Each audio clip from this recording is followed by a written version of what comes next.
Thanks for the invites. It's great to be here. It's kind of interesting for me to be talking about history because as the intro kind of covered, most of my research these days is on the future, on dystopia and the way in which dystopia is uniquely kind of suited to video games, to the kind of conventions and patterns of video games. So it's interesting to kind of go back in time, the other end of the temporal spectrum, and really think about history and how history works in a gaming context. So what I'm going to do today, and hopefully this isn't going to overlap too much with what the other speakers are going to cover, but I want to look at the tensions between gameplay and historical accuracy, whatever that is. I won't be problematizing that term too much in the talk, though obviously it has its issues. But I'm particularly focusing in what are termed AAA games. So AAA games are those big commercial, big budget blockbuster releases. So not independent games and not games designed for educational purposes, which have slightly different logics and conventions. So I'm really looking at that way in which the conventions of contemporary mainstream gaming have some kind of points of divergence and points of tension with the kind of ways we might want historical content to be represented. Pardon me.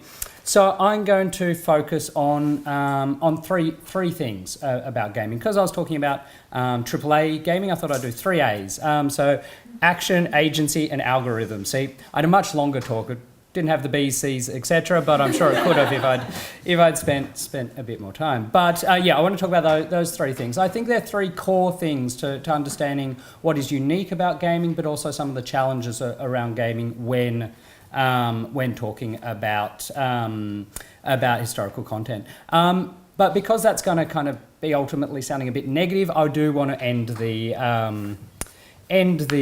presentation by talking about some of the strengths of video games when it comes. Okay, so the first A is action. So as most of you who know what contemporary AAA video games are like, you'll know that they're so often action-packed extravaganzas.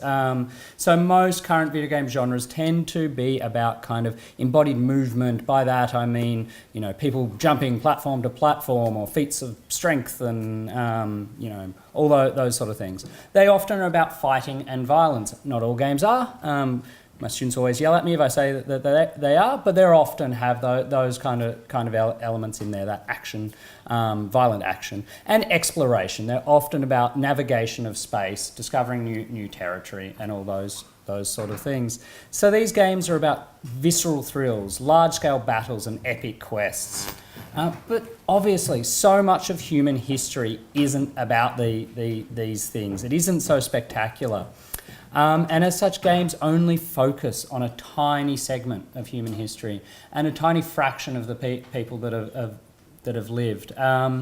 And even when they do focus on people, they only focus on their spectacular moments. So I'm interested in thinking about that question of what does this mean? What does this mean for the kind of sense of life that we get from gaming and the kind of areas it covers? And even those moments in history that suit the action-packed needs of gaming, and you know, I would challenge the notion that games need to be action-packed, but certainly for the commercial imperatives of AAA games, they seem to need that. Even though those games that suit that are inevitably reductively rendered. So I'm going to show a clip now. It's from the game Battlefield 1. So it's a World War I game, and this moment that you're going to see is just after someone has emerged from a trench in trench warfare. And what interests me about this moment is how spectacular it is, how visceral it is, how immediate it is. There's lots of good things about it.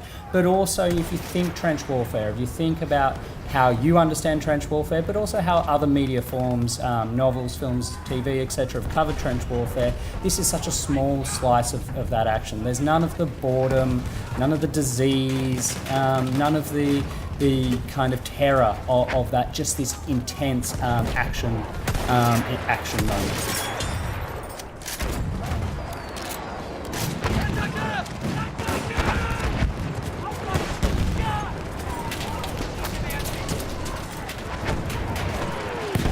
Feindliches Flugzeug!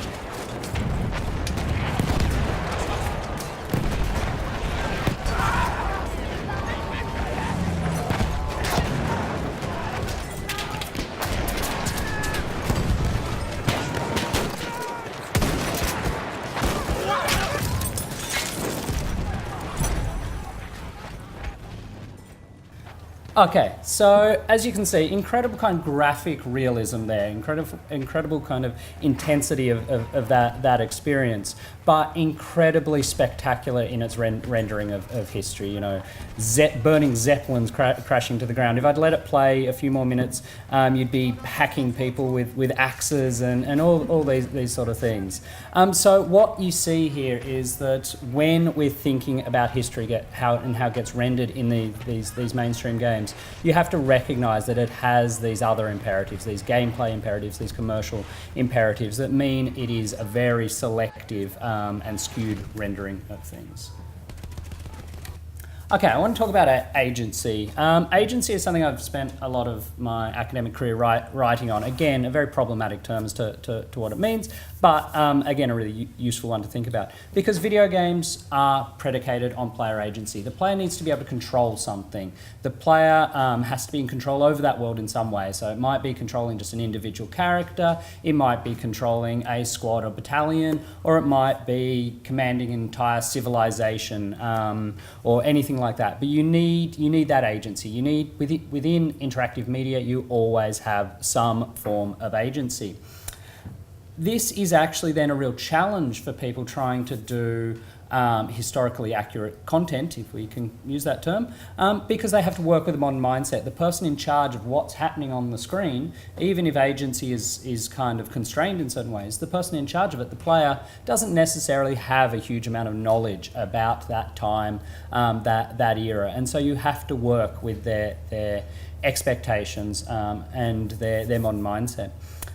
What is then fascinating, and this is what interests me most about historical content in games, is it's often used as a shorthand. It's often used to shape player agency. That's one of its primary purposes, is using what the player understands of a time and place, and often that's a very stereotyped notion of what it is, and using that to get the player to engage in a certain way. So, you know, if they're playing a Viking, it's not about farming or fishing or anything like that. It's raping and pillaging. Probably not the raping, hopefully, in video games, but you never know. But you know, that sort of thing. If it's samurais, then it's, you know, similarly violent, but with a sense of honour. You should be acting honourably. You know, you're drawing on these very cliched notions, these very reductive readings of history, and using that as a way to shape the player agency and to be able to tell a particular story or create a particular experience.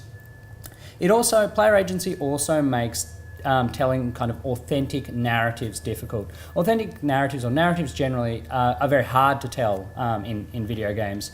But having something where the world operates on a logic the player is not very familiar with is something that makes that narrative job even harder. So you often get, as with the Assassin's Creed games pictured here, you often get the player as a kind of outsider character in that world, someone who's not part of that world, or there's some way of forgiving the player's lack of authenticity. Algorithms. Had to come up with an A for it. I was so happy when I came up with algorithms. Historical process, history, the world itself is a complex thing. It's, you know, obviously it's incredibly complex, and recreating, you know, the personalities, the ideologies, the world that from history in a video game form is an incredibly difficult task, and one that can never be perfectly accomplished. It's one that there's always going to be something that simplifies, that reduces, that kind of dumbs down the complexity of the system.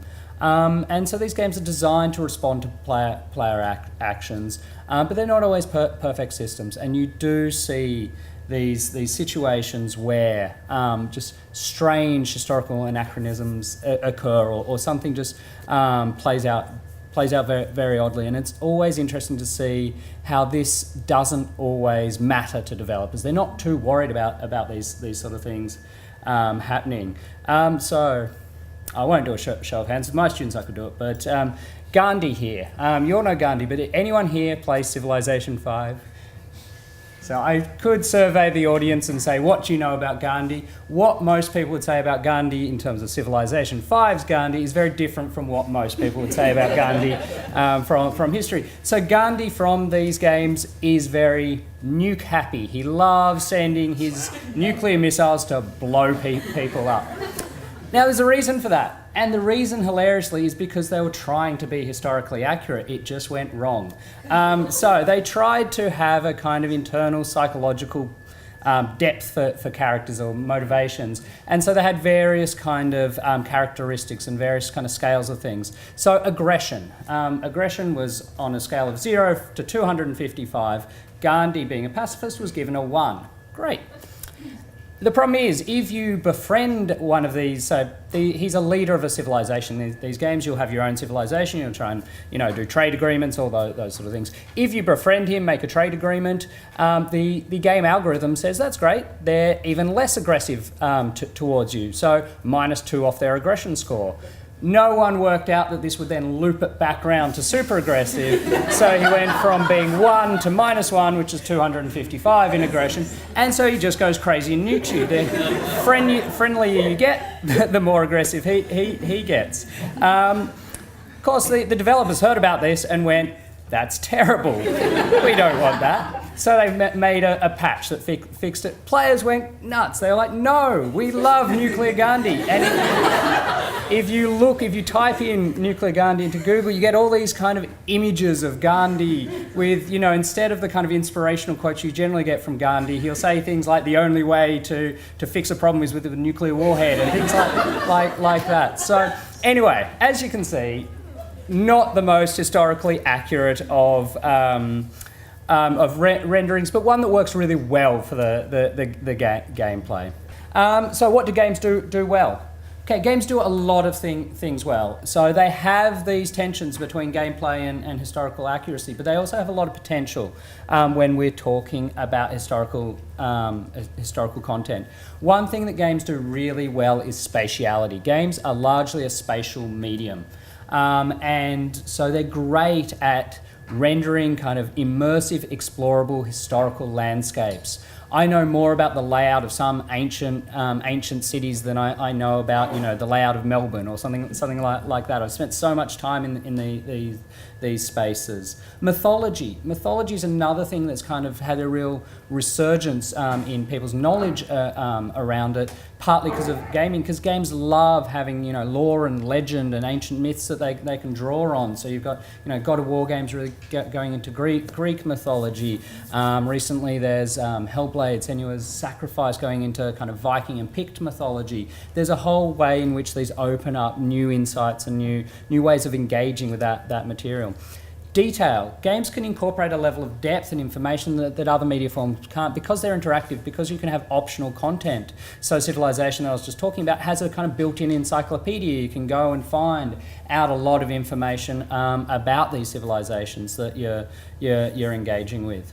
Diversity. Now, this is an odd one because so often games are terrible on diversity. So often they're very limited. But there's some interesting things that happens in the kind of historical content space with diversity. And that is partly because certain types of games, particularly strategy games, want a variety of experiences. So something like Civilization wants a number of different civilizations that you can lead, and then it has expansion packs because that's part of the business model. You make more civilizations, people pay more money, etc. So that means there's all these civilizations that most people don't know about, but if you play these games, you know incredibly well. So as research, I love doing research. As research, I was playing games this afternoon, and so I was playing Civilization. I was the Songhai Empire. So what's that? 14th, 15th century Northwest African empire, which personally I didn't know much about before playing the games. Now I know a lot more about their leaders, and I looked up the history, all those sort of things. I did get the amazing moment where my Songhai Empire kind of teamed up with Napoleon to attack Emperor Abraham Lincoln, and so that's when I'm starting to go, okay, yes, there's certain issues with that. And then finally, immersion. So more than perhaps any other medium, games can provide that real feeling of being there, that real feeling of being in that space. And so while they may not have kind of historical accuracy in a sense, they have a real powerful emotional connection. They provide a real powerful emotional connection. So I'm going to wrap it up there, but what I want to emphasize is this idea that games aren't perfect in the way they deal with history, but they give us new ways in and new powerful experiences. We do need to be mindful of what they're trying to do and what they do, but they open up a discussion, and they open up an experience in a way other media forms don't. Thank you.